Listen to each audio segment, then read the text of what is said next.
Welcome to the Butterfly Effect. I'm Chris Horner. This is Stage 10 Giro d'Italia. Now, we just had a rest day yesterday, so all the riders' legs should start feeling a little bit better than they did at the finish of Stage 9.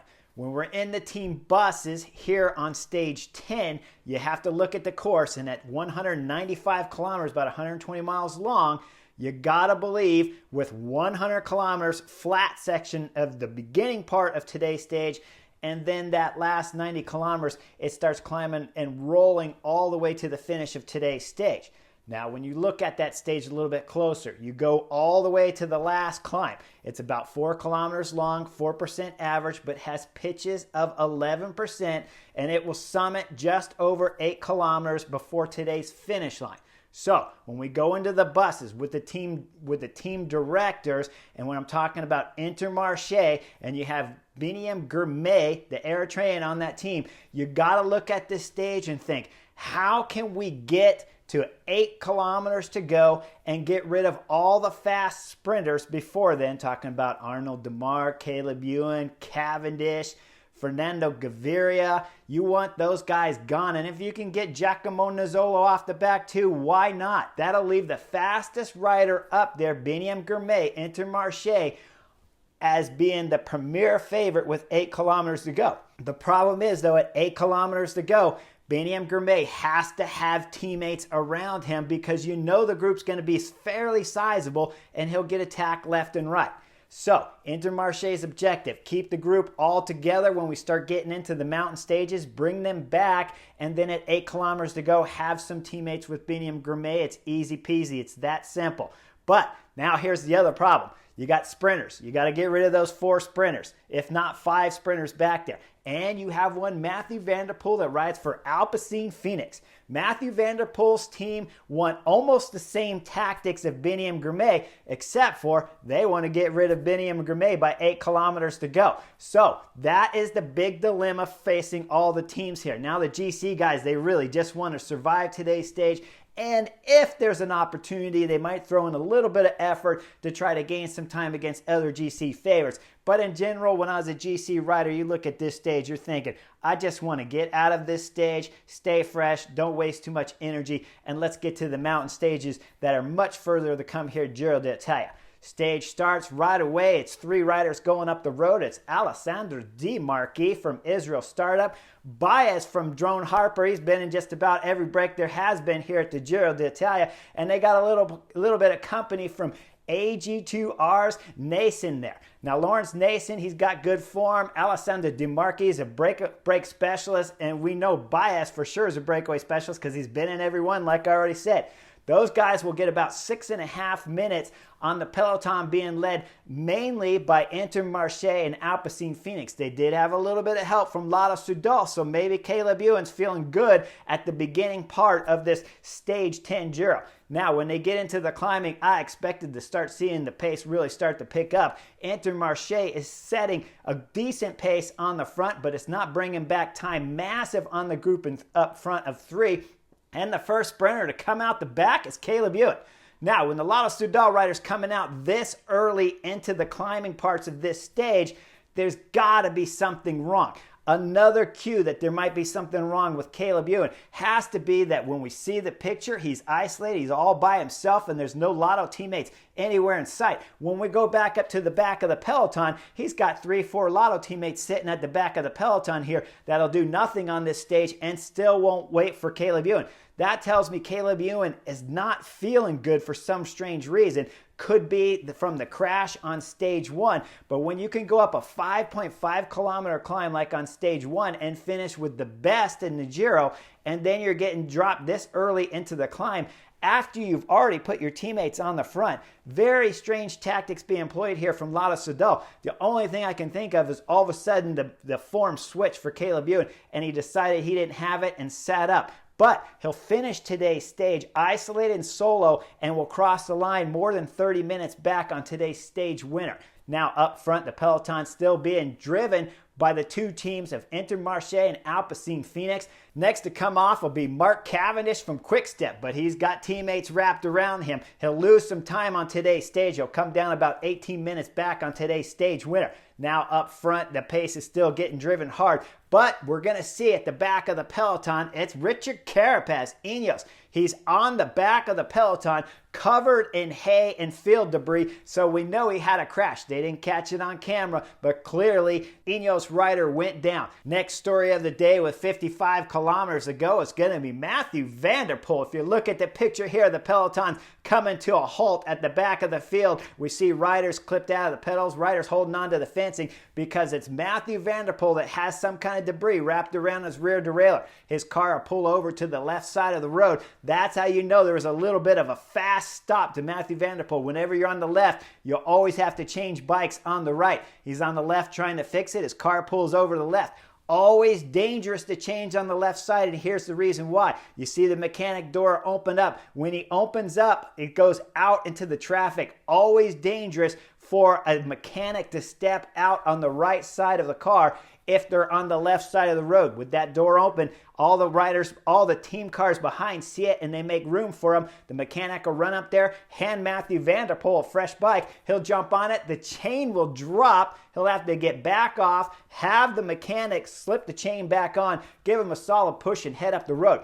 Next thing we see in the picture, he's getting a bottle, not a sticky bottle, just a straight up bottle from his team car. And then just in the next picture, we'll see he's going Mach speed. He'll reach up, he'll grab the ice bag from his team director out the window of the Alpecin car, and we'll see it slip down the back of his jersey. Now guys, I'm telling you, at this point in time, this kid is calm like a bomb, and I know this feeling. It's a magical feeling when you have this great pressure on the pedals, but you're just not feeling it. You're going 50K an hour. You reach over to the director, you grab the ice bag, and you throw it down the back of the shirt. All in one smooth, easy motion. So you know Matthew van der Poel is firing on all cylinders. He'll get back up to the back of the peloton, have teammates waiting to grab him from there and bring him back up to the front. Now the action after this is when it really starts getting hot and heavy. With about 22 kilometers to go, we start seeing Alpecin Phoenix really putting pressure to the pedals. 20 kilometers to go, they'll catch the last of the breakaway riders, Alessandro Di Marchi from Israel Premier Tech. After that, they start going down the descent, and now we're going to see pink jersey, Juan Lopez, split off from the front group going down the descent with about 15 kilometers to go with no Trek Segafredo riders around him as he's trying to close the gap up to the front with FDJ pulling like crazy, trying to get Arnaud Démare. Arnaud Démare, who's at the front of the peloton when the last climb's getting ready to start with 12.5 kilometers to go. FDJ is driving on the front because they're the last pure sprinter left here on stage 10 of the Giro d'Italia.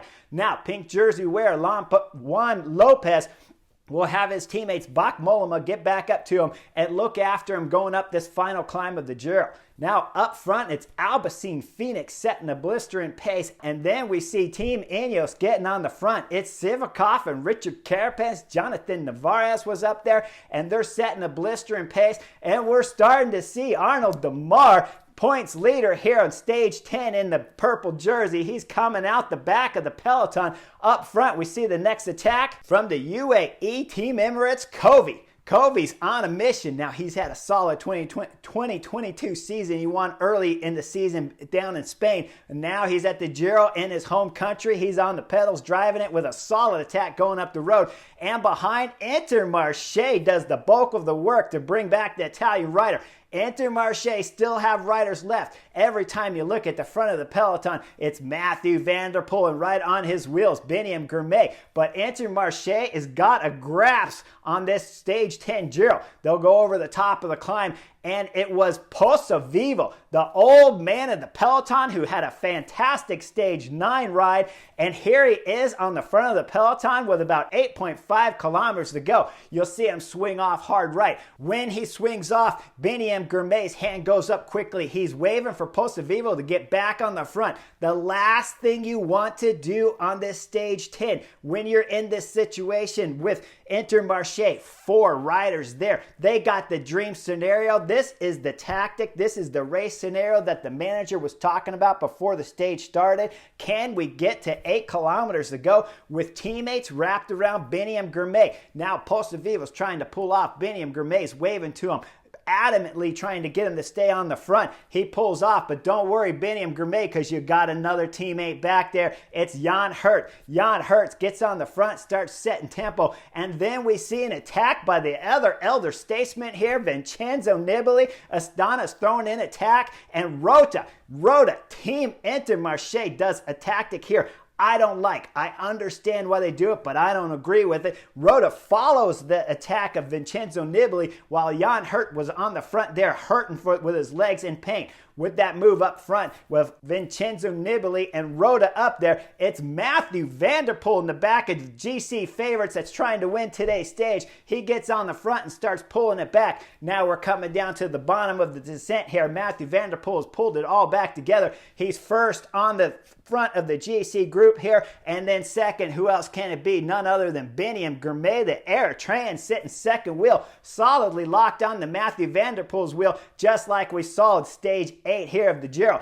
Now they're coming down to a left turn, and Biniam Gourmet decides to go right. I don't know why he did it at first. As he starts to pull off right, all of the favorites are going left, along with Mathieu van der Poel. He makes the left turn. Biniam Gourmet starting to go right. I couldn't figure it out until I looked at it, until I rewinded the tape and looked at it again. And what I can tell you, what's probably going through Biniam Gourmet's mind right now, you see the crowd up in the right corner of the picture there. That crowd was massive. They were probably cheering. If you look to the left, the way the course is going, there's no crowd over there. Biniam Gourmet, as he's coming down to that left turn, I'm sure he hears the crowd, possibly sees the crowd, and thinks, we must be going right, even though the group up front, Mathieu van der Poel and the riders to the left inside, they're starting to go left. With that noise, with seeing the crowd, I'm sure Biniam Gourmet thought, that's got to be the direction we're going. He finds out it's not. He turns the bike around quickly, and he gets back up to the small group of 30 that's left here on stage 10. But while he was coming back, Simon Yates, Bike Exchange, had thrown in a massive attack, and it was followed directly from Ciccone, from Trek Segafredo, Davide Formulo.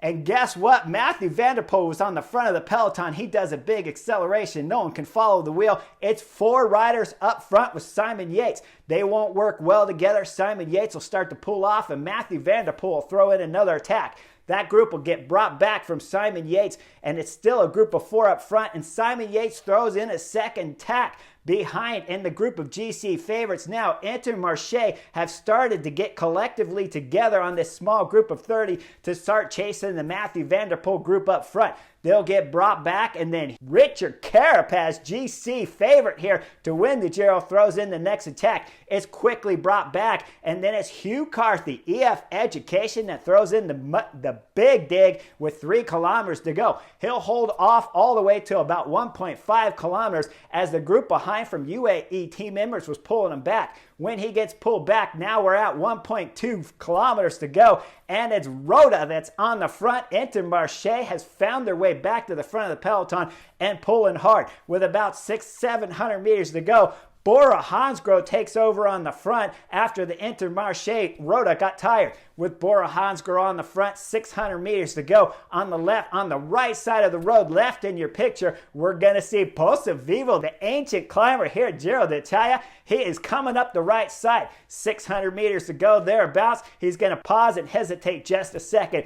Look over at the Eritrean, his teammate Biniam Gourmet. Say, get on, Biniam, we're going. 400 meters to go. Posto Vivo is in the front of the group. Mathieu van der Poel has taken Posto Vivo's wheel, and Biniam Gourmet, to my disbelief, starts his sprint at about 350, 375 meters to go. I can't believe it. This is a redo from stage 1 here at the Giro d'Italia. Mathieu van der Poel will switch over to his wheel with about 300 meters into his sprint. Now 200 meters to go. Mathieu van der Poel solidly locked on. Wilco Kelderman, Bora Hansgrohe has started to open the gap behind. Now with 200 meters to go, it's a two-way battle here on who's going to win stage 10. 150 meters to go is when Mathieu van der Poel starts his sprint. 100 meters to go, they're side by side. At 50 meters to go, they're solidly locked in on who's going to win out of these 2 riders up front.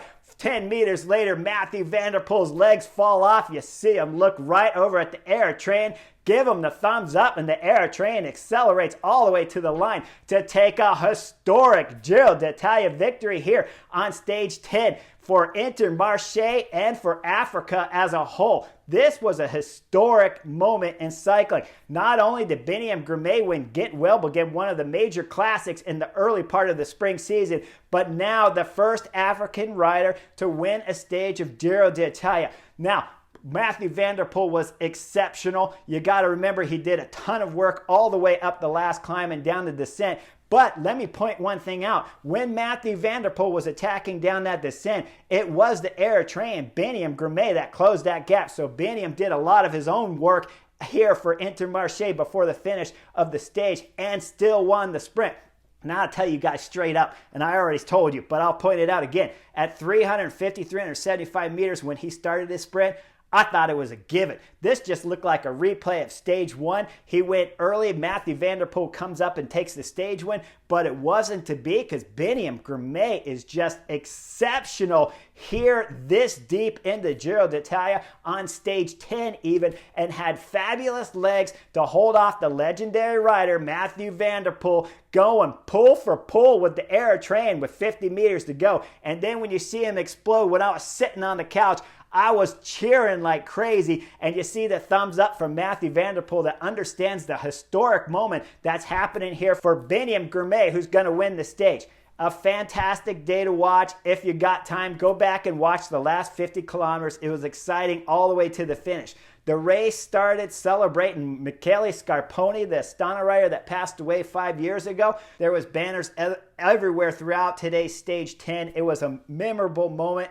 And at the finish, with the Air Train, Biniam Girmay winning today's stage, it's just a history-making stage here for stage 10 and Intermarché and all the riders involved in today's stage and us fans watching from the couch. I hope you guys enjoyed the butterfly effect. There's much more to come because we're only just finished stage 10. Make sure you like and subscribe, and I'll see you on the next edition.